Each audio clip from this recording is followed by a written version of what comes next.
And studies show drowning is the leading cause of death for children under the age of 4. And for one Santan mother, it's more than a statistic. It is her reality and her family's reality.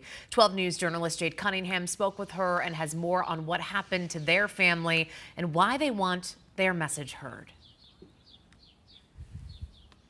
Hey, good morning. Yeah, so I spoke with Ashley Ackerman, and she says 2 years ago her son was found unresponsive in their backyard swimming pool. Obviously, it's caused a lot of heartache for her family.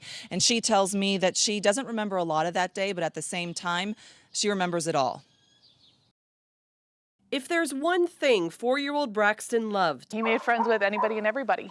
it was adventure. He loved monster trucks, superheroes. Captain America's his all-time favorite. But 2 years ago, Braxton found a way around it. He found a way through that gate. Ashley Ackerman's son I still stare at the place that I saw him. wandered into their backyard pool. Me and my husband were talking, and while we were talking, we kind of noticed that we didn't hear him. They frantically searched. So I ran to the back door, and I wasn't sure what I saw. I realized it was him. The rest, a blur. I remember doing CPR, and then my son, my oldest, calling 911. I remember driving with the deputy and just begging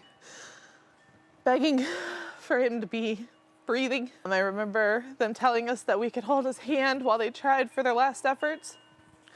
And I remember yelling at the doctors, saying, "Don't quit. We're not gonna quit." But they had done everything. Now, 2 years later, the pain still indescribable. I see him everywhere. But Ashley is determined to talk through it so others don't feel it. It's quick, and it takes so little for it to just take a life. And the fact that it is, taking our babies, I think that it needs to be louder. The prevention aspect needs to be louder. So her message, be proactive and never make excuses. Anyone and everyone can be affected by this. And all it takes is being cognizant of the ways to protect. And, it only takes one layer to fail.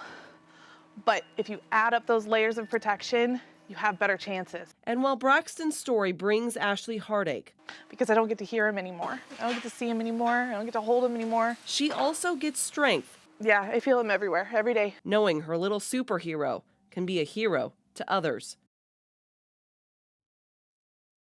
Now, as you just heard, Ashley would like more awareness about water safety as well as drowning prevention all across the valley. Some ideas that she has. She wants to see more billboards along freeways. She wants to hear more radio ads on the radio. And she also had an idea. She'd like to see more hospitals maybe offering a water safety class to expecting parents. They take a newborn class. Why not offer a water safety class as well? Now, there are going to be a couple of events happening later this week that will be honoring her son Braxton as well as other lives lost to drowning. We'll have more on that coming up in about an hour. Reporting live, Jay Cunningham, 12 News Today in AZ.